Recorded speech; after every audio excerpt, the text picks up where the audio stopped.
Hello students, once again welcome back in my fourth lecture of chapter electromagnetic induction।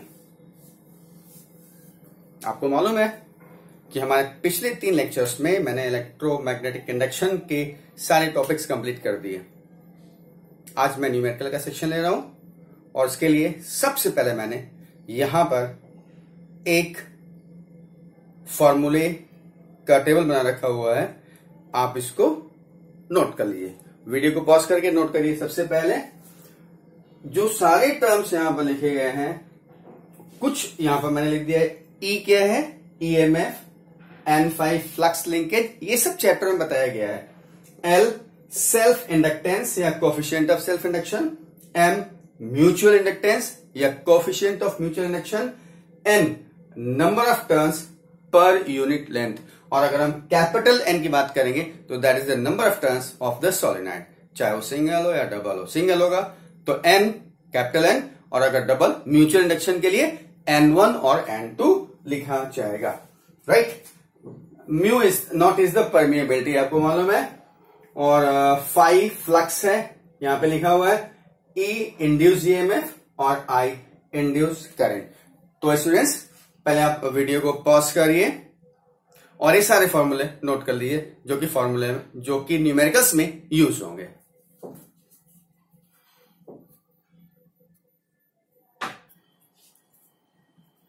Students, now the numerical. What the statement is of the numerical? Current in a circuit falls from 5 ampere to 0.0 ampere in 0.1 second. If an average EMF of 200 volt induced, give an estimate of self inductance of the circuit. Statement लिखा हुआ है, note कर लीजिएगा। पहले क्या क्या दिया हुआ है देखिए। Solution given I1 5.0 ampere, I2 0.0 ampere, that is I2 minus I1 is equal to 0 minus 5, that is minus 5 ampere. और ये क्या है? I2 minus I1, that is delta I। फिर delta T 0.1 second, and EMF E is equal to 200 volt. आपको क्या चाहिए? Self inductance L is equal to question mark. तो relation आपको मालूम है इंड्यूस ईएमएफ का विथ सेल्फ इंडक्टेंस, यानी E is equal to minus L d I upon d t, d I upon d t या डेल्टा आई upon delta t. ठीक है, right. तो L is equal to minus E upon d delta आई या d आई upon d t. Value put करता हूं, L is equal to minus E आपका है 200 और d I means delta I, and that is minus 5 upon 0.1। ये क्या हो जाएगा? Minus minus plus, that is 200 into 0.1 upon 540, यानी L is equal to 4H है। डायरेक्ट कैलकुलेशन है। Formula E is equal to minus L d I upon d t. देखिए change current हो रही है तो you need delta i, that will difference, and difference किसका होगा? फाइनल माइनस इनिशियल, और माइनस साइन के साथ रख रहे हैं तो फाइनल माइनस इनिशियल रखेंगे। और जब मॉड की बात करेंगे, अगर मॉड लगाते हैं तो यहां भी माइनस मत रखिए, डेल्टा आई भी माइनस मत रखिए, and that will give you 4 Henry. Clear? Video pause करके इसको नोट कर लीजिए।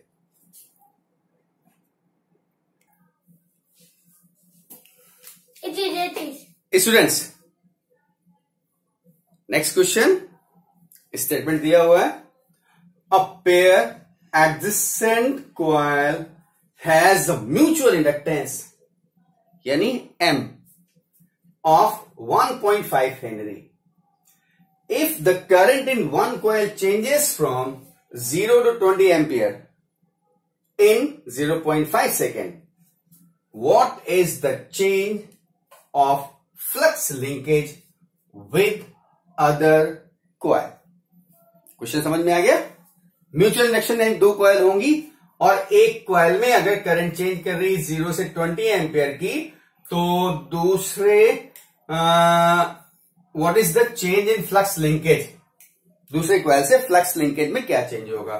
तो देखिए solution given M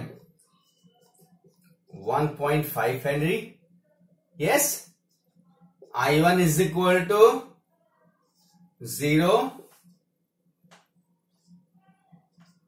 I2 is equal to 20 ampere. इसका मतलब delta I is equal to I2 minus I1, that is 20 minus 0, that is delta I is equal to 20 ampere. इसको delta I कहें स्टूडेंट्स या DI कहें, दोनों में कोई problem नहीं है, ठीक है, राइट।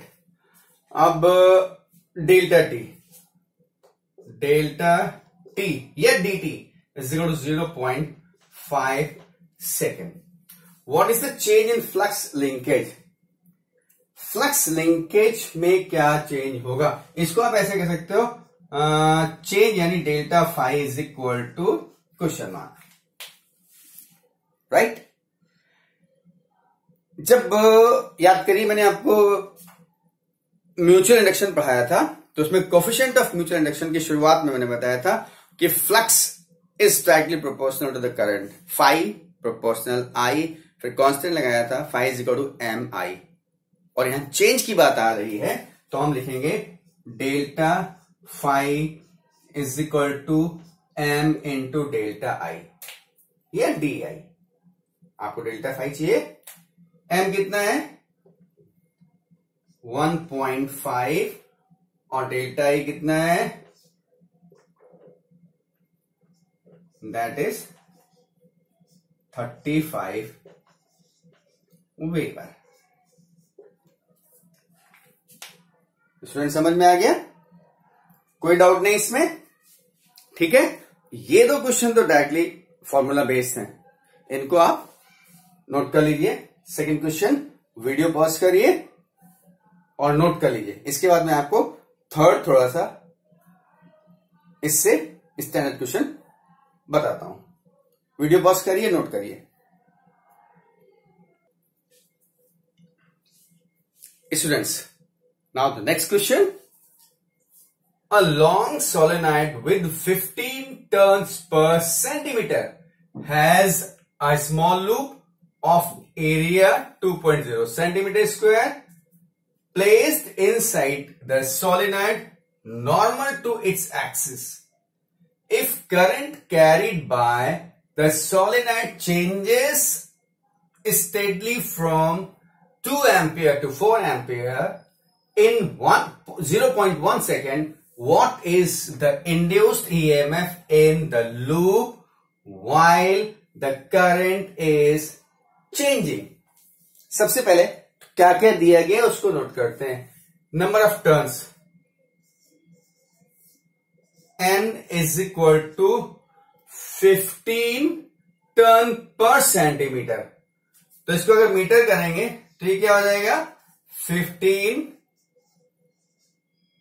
Turns per metre. मैंने यहां डायरेक्ट कर दिया, टर्न्स पर सेंटीमीटर को मीटर में कर दिया। N has area A is equal to 2.0 into 10 to power -4 metre square. Centimetre square को मीटर स्क्वायर में कर दिया। करंट चेंजेस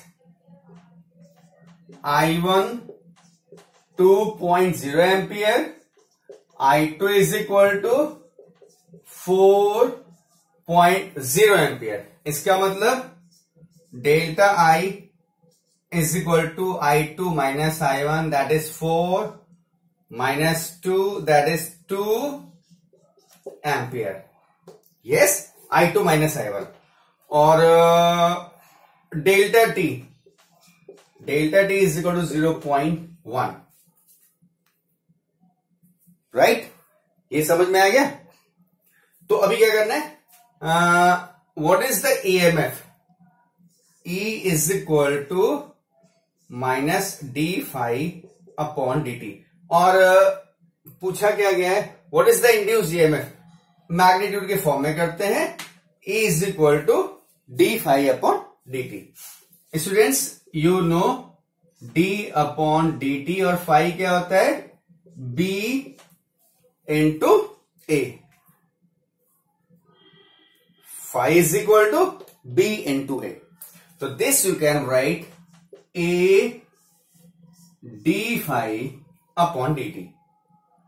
अब sorry d B upon dt. और B क्या है यार? But B is equal to mu naught N I. Solid heart के अंदर, किसी भी सॉलिड हार्ट में अगर I एम्पियर की करंट फ्लो कर रही है तो उसके अंदर जो मैग्नेटिक फील्ड प्रोड्यूस होगा that will be mu naught N I. तो अब इसको हम यहां रखते हैं. तो therefore E is equal to A D और B की जगह म्यू नॉट एन आई अपॉन डी टी. और इसमें जो सारे कांस्टेंट टर्म है, म्यू नॉट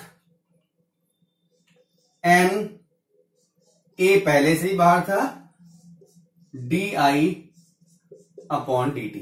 अच्छा, मैंने क्या किया है, इसको डेल्टा ए लिखा है, इसको डेल्टा डी लिखा, तो हम इसको delta A upon delta t या डी आई अपॉन डी टी एक जैसा कंसीडर कर सकते हैं.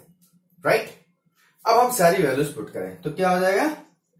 म्यू नॉट की वैल्यू क्या हो जाएगी? 10 to power minus 7 into 4 pi. कैसे? आपको मालूम है mu naught upon 4 pi is equal to 10 to power minus 7. तो mu naught is equal to 10 to power minus 7 into 4 pi into N. N आपका है 1500, 1500 into A 2 into 10 to power minus 4 into d i. D i हमारा है 2 and upon d T 0.1. Yes, इसको आप solve करेंगे, क्या आएगा? कैलकुलेट करिएगा. मैं आपको इसका आंसर बता देता हूं सीधे.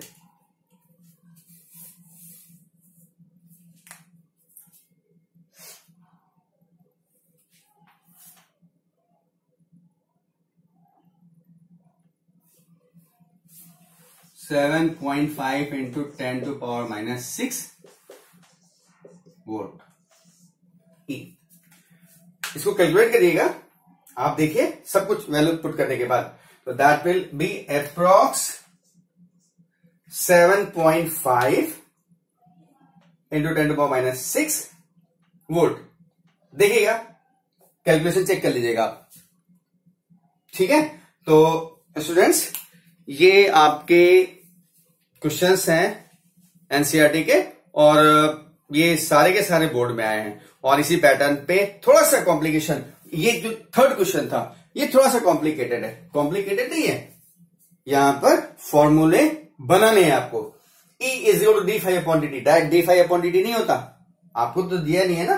तो phi is equal to B A put करना पड़ेगा, और बी यानी म्यू नॉट एन आई. और ये सारी वैल्यूज अगर आपको शुरू में मैंने टेबल दिखाई है, आपको फॉर्मूले का पूरा टेबल लिखा हुआ था, वो याद होगा, तो आप वैल्यूज पुट करते जाएंगे. और क्यों पुट करेंगे, क्या क्या दिया ये भी आपको दिया गया, यू नो, है ना. और जब आपको मालूम है कि हमारे पास ये है और एन आई, एन भी दिया हुआ है, देखिए एन दिया हुआ है, और आई डेल्टा आई भी आपने निकाल लिया है, तो सारी चीजें आपको इसका मतलब फॉर्मूला लिखना पड़ेगा.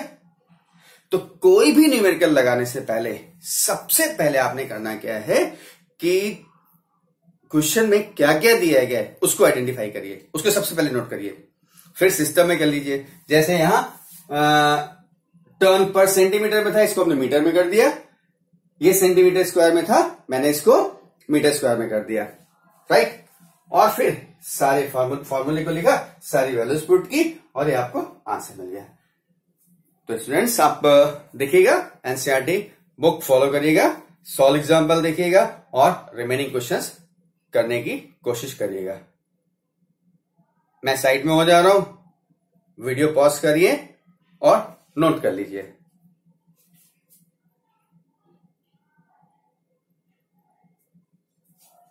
नोट कर लिया? Okay class, thank you, God bless you.